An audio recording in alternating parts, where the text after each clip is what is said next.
Sejam muito bem-vindos e bem-vindas a mais um podcast Dermato Papers. Aqui discutimos tudo sobre dermatologia. Eu sou Cláudia Ferraz. Eu sou Virgínia Paiva. E o assunto de hoje é pemphigoide bolhoso, aprenda a tratar, ou melhor, diagnosticar e conduzir. Então é tratar também, né?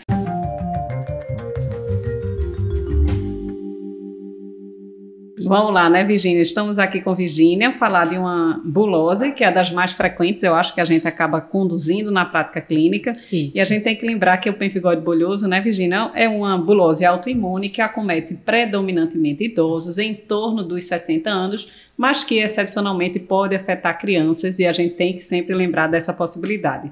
A incidência é rara, é cerca de 6 a 7 casos por milhão de habitantes, mas traz consigo uma possibilidade de grande morbidade e até mortalidade, dependendo da extensão dessa doença. Mas para a gente entender um pouquinho, né, Virgínia, vamos tentar passar aqui para quem nos escuta qual seria a patogênese do pemphigoide bolhoso. A gente sabe que boa parte das buloses tem uma patogênese autoimune, mas como é que seria a ocorrência desse processo no pemphigoide bolhoso? Então, o pemphigoide bolhoso a gente tem realmente aí a produção, né, dos autoanticorpos, né, então é também uma bulose autoimune. E esses anticorpos, eles são produzidos contra duas principais, né, proteínas da membrana basal, tá? Que é o BP180 e o BP230, não é isso? E aí, além dessa produção desses autoanticorpos, a gente também tem uma produção de citocinas, de interleucinas, principalmente a interleucina 4 e interleucina 13, que estão relacionadas aí na fisiopatologia da doença, que é importante a gente saber quando a gente for tratar, tá? Então, a gente vai ver mais pra frente as medicações que a gente usa, né? Então, é importante a gente saber aí o que causa exatamente essa patologia. E é preciso a gente lembrar que esses antígenos, o BP180 e 230, estão na zona de membrana basal. Por isso, independente dos focos antigênicos, a gente vai traduzir clinicamente como uma bulose subepidérmica. Então, isso aí a gente já tem que ter como raciocínio. E aí, para a gente também suspeitar da doença, para chegar nesse nível de entender a patogênese e fazer toda a investigação, quais seriam, então, as manifestações clínicas que fazem com que a gente pense nessa hipótese diagnóstica como principal? Então, vejam só, primeiro o paciente, né, que a gente já comentou aqui, que classicamente são idosos, podem acometer, né, outras faixas etárias, mas a gente vai ter um idoso. E a principal alteração, né, a principal lesão que a gente vê no pemphigoide bolhoso é justamente são bolhas tensas, né? Isso. Bolhas aí de 1 a 3 centímetros, né? Porque são bolhas que, como a fisiopatologia, a gente tem uma alteração na zona da membrana basal, então a bolha ela fica com uma camada, né, bem... O teto, isso, né? Com o teto da bolha bem grosso, né? Com todas as outras camadas. Então fica realmente aquela bolha tensa, que pode se distribuir em qualquer parte do corpo, mas geralmente, assim, tronco e membros, às vezes área de axila, região inguinal, né, são as áreas, assim, mais acometidas. Isso, tem uma tendência a ser mais proximal, então imagine, eu digo, a ideia para a gente tender a caracterizar e lembrar, pense naquele paciente típico, né? Então, o idoso, cheio de bolha tensa, bolha íntegra, na maioria das vezes, relativamente grandes, a gente cita como um A3, mas às vezes até mais, eventualmente a gente flagra bolhas de mais de 5 centímetros, bem maiores, predominando em áreas mais axiais, né? A gente sabe que pega tronco, pega membro, mas a gente vê uma certa predominância em área de dobra, axila, uma área mais proximal de forma geral. E curiosamente a gente tem, né, todas essas buloses, tem que também verificar a cavidade oral, né, Virgínia? Exatamente. Viu bolha, você vai olhar logo a mucosa. Boca, até porque a gente entra no diagnóstico diferencial, farmacodermias, outros pênfigos, pemphigoides de forma geral, e alguns deles têm manifestação mucosa. E no caso do pemphigoide bolhoso, a gente pode encontrar ou não? Pode ter. 10 a 30% dos casos tem também aí lesão mucosa, o que deixa um pouquinho mais difícil de fazer diagnóstico diferenciado. Fármaco, né? Isso, que a gente fica assim, mas é importante a gente examinar e saber que isso pode existir. Exatamente. Dificilmente na cavidade oral a gente vai ver bolha íntegra, a gente vai ver muito mais exulceração, fissura, outros tipos de aspectos, mas que é importante a gente sempre checar cavidade oral em qualquer bulose e no pemphigoide bolhoso entender que pode achar. Pode, mas só comentando aqui aí no caso, como a gente falou, a bolha é tensa. Né? Do pemphigoide bolhoso, que aí já chama atenção mais para esse diagnóstico, né? Sem dúvida nenhuma. Agora, é importante a gente explicar que nem sempre o quadro clínico vem logo inicialmente com um aspecto bem típico, né? Existem outros achados clínicos que são importantes e relevantes no paciente com pemphigoide bolhoso.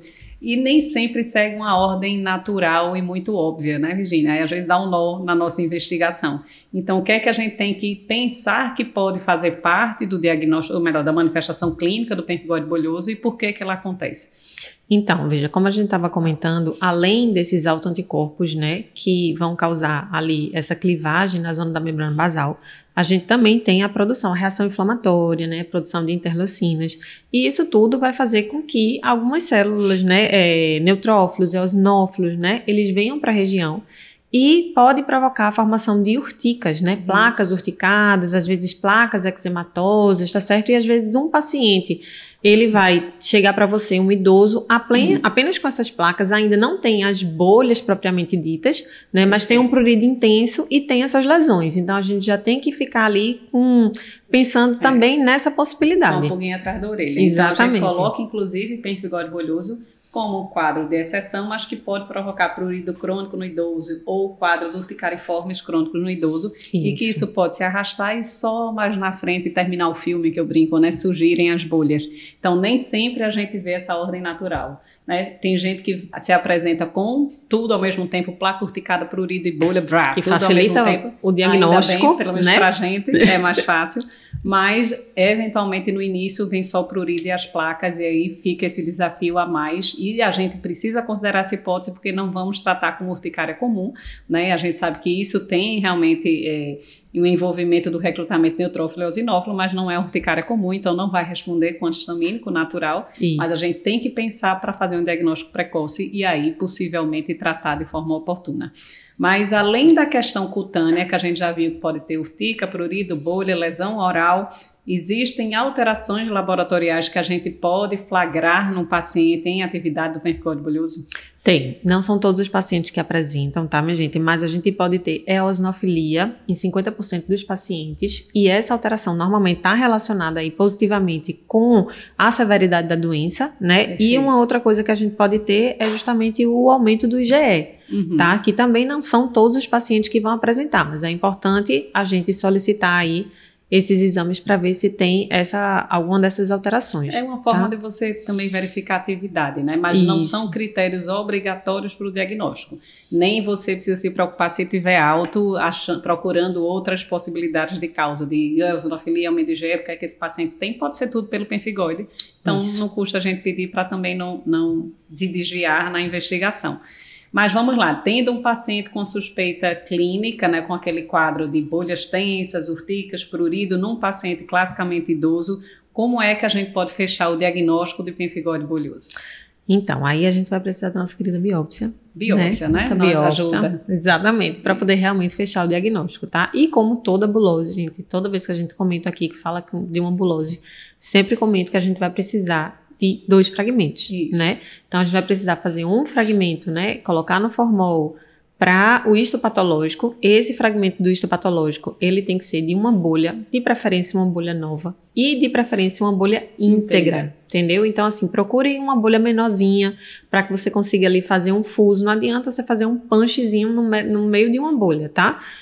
Não vai facilitar muito isso, vai perder o teto, não vai ajudar no diagnóstico. Então, escolha uma lesão menorzinha, faça um fuso realmente, tirem a bolha íntegra e coloquem no formol para o histopatológico. Claro, a estrutura, né, toda a estrutura histopatológica é importante para o patologista dar diagnóstico. Então, se você tiver toda aquela alteração, a vesícula, digo aqui, a gente vai procurar um pequenininho, né, Virginia? Isso. Apesar de classicamente a gente ver bolha grande, mas procure a miudinha. Exatamente, porque vai você facilitar. Tirar ela inteira para o patologista ter toda a avaliação arquitetural do padrão inflamatório, de onde está a lise, né, da bolha ali, onde é que está a cantólise, se tem, se não tem, onde é a bolha, isso é muito importante. Então, não vá pegar uma beira de bolha, nem no meio da bolha que o teto vai embora, né? Tenta tirar uma bolha íntegra, que seria uma vesícula, né, para ser menorzinha, como a Virginia já explicou. Isso, aí até tem quem estiver acompanhando aí com as imagens, a gente tem uma foto do histopatológico, né? Isso. Que aí o achado clássico é justamente essa bolha subepidérmica, né? Com esses infiltrados que tem, né? Linfócitos, histiócitos, mas classicamente a presença dos eosinófilos, tá? Aí percebam aqui o teto, né? Que envolve toda a camada da epiderme. Isso, aí é um teto, né? Que é espesso. Aí é por isso que essa bolha ela não se rompe com facilidade, por isso que ela é tensa. Isso, né? Perfeito. E o outro fragmento, né, que eu estava comentando que a gente precisa de 2, né, o outro fragmento já não vai ser da bolha, o outro fragmento é da região perilesional, aí sim pode ser um punch, tá? Mas aí de uma região mais eritematosa perilesional, esse fragmento tem que ser colocado no meio de Mitchell, tá? Para poder a gente mandar para imunofluorescência direta, tá? Para fazer esse exame. Aí, passa aí, por favor, Claudinha. E aí, no caso, a imunofluorescência direta, ele vai mostrar aí esse depósito de IgG e C3 de forma linear aí na zona da membrana basal. Isso. Né? E aí, com esses 2 achados, né? Com, obviamente, a clínica do paciente, idade e esses achados de histopatológico e imunofluorescência, a gente consegue aí fechar aí o diagnóstico do paciente, né? Perfeito. A gente lembra que o ideal é a gente fazer todos esses exames antes de entrar com corticoide imunossupressor sistêmico. Exatamente. Né? Então, naturalmente, a imunossupressão, o uso de corticoide, prednisona, enfim, em doses altas, pode modificar o depósito dessas imunoglobulinas e de complemento. Então, pode atrapalhar um pouquinho o diagnóstico. Ou até na reptilização, fazer com que o patologista interprete errado esse histopatológico. Então, se possível, sempre que possível, né? Isso. Biopsiar imediatamente antes de entrar com medicações sistêmicas. Lógico que um paciente grave, como que a gente mostrou, não dá para adiar muito, né? Chegou, biópsia na hora, se possível. Exato. E entrar com medicação sistêmica, que a gente já vai discutir já, né? E aí, já num paciente grave, a gente sabe que os tratamentos de todas as buloses, mas especialmente do pemfigoide, a gente quase sempre vai precisar de tratamento sistêmico, porque é uma condição autoimune, envolve produção de autoanticorpos e frequentemente se revela como um quadro disseminado. Então, dificilmente a gente consegue fazer tratamento exclusivamente tópico. É bem raro, né? Conseguir. Bem raro. Tem que ser uma coisa assim muito bem delimitada, né? Já uma teve coisa paciente, muito... a gente flagra bem no início, com lesões bem vesiculosas pequenas, que deu conta, mas é exceção, né, na realidade. Isso. E aí, considerando esse mecanismo fisiopatogênico de produção de anticorpos, qual seria o tratamento inicial de eleição? Nosso querido corticoide. Né? Como é que a gente costuma fazer, Virginia? Então, a gente normalmente, no serviço a gente faz mais a prednisona, né? E aí vamos fazer de meio a 1 miligrama quilo dia, né? Lembrando que esse corticoide, ele vai ficar aí por muito tempo, não adianta você passar 3 a 5 dias, tá? Então, o paciente, ele vai começar, a gente só vai começar a diminuir esse corticoide quando o paciente ele realmente começar a ter melhora, né? Tiver melhora das lesões. Perfeito. Tá? Então, eventualmente, a gente reserva os tópicos, né? Os corticoides tópicos, né, Virginia? Muitas vezes, quando a gente está reduzindo gradualmente esse corticoide. Então, o paciente que às vezes passou por uma fase muito grave, com uma erupção muito extensa, tem um receio absurdo de, no desmame do corticoide, começar a surgir uma bolha, uma vesícula. Doutora, eu vou subir a prednisona. Calma. Então, às vezes, a gente usa meio que como adjuvante. Então, não, olha, vamos diminuir sustento. Se for por 1 ou 2 bolinhas, pode fazer um corticoide tópico de alta potência, ou até oclusivo, eventualmente intralesional, para não perdermos essa redução gradual por um pequeno escape de formação de bolha. Agora, realmente, não dá para passar na pele inteira, até para a gente não mensurar o grau de absorção desse corticoide. Isso. Né, Virginia? E aí, uma outra medicação que a gente usa muito normalmente são os imunossupressores, né? Azatioprina, micofenonato, metrexato, né? Dependendo aí do perfil do paciente, né? Que a gente vai escolher essa medicação. E a gente geralmente utiliza assim como poupador de corticoides, já que a gente vai utilizar esse corticoide aí durante um tempo prolongado. Então, o que a gente faz normalmente começa o corticoide, já vai ali fazendo os exames para associar um imunossupressor, e quando o paciente ele vai tendo melhora clínica, a gente vai tirando o corticoide e mantém aí esse imunossupressor por mais tempo e vai retirando posteriormente. Perfeito. Né? A maioria dos guidelines coloca como micofenolato e azatioprina como os carros-chefe. Isso. Né? Então, micofenolato, em média, dose de 1 a 1,5 grama de 12 em 12. Então, na verdade, na prática, 2 a 3 gramas dia. E a azatioprina pode ir até 150 miligramas dia. Então, essa escolha vai muito de acordo com a disponibilidade da droga, a presença ou não de comorbidades do paciente. E na prática a gente acaba às vezes até inserindo outras coisas, até metotrexato, minoxiclina, dapsona, apesar de não serem os mais eleitos para essa condição. Isso, tem até uma associação que é bem comum, né, que tem efeito anti-inflamatório, que é a tetraciclina associada com a nicotinamida, né, que aí a gente tem muitos relatos na literatura de melhora nos casos de pemphigoide, mas assim, a gente restringe para os pacientes normalmente que não podem usar o corticoide, porque a gente tem, na prática, uma melhor resposta aí com o corticoide. Com o corticoide. E é interessante a nicotinamida com tetraciclina, que já tem relatos, especialmente em idosos, né? A gente já sabe que tem imunossenescência, pacientes já podem estar comprometidos, você pode tentar imunomodular sem necessariamente imunossuprimir. Então, isso a gente pode tentar nos quadros não tão graves, né? Uma opção terapêutica.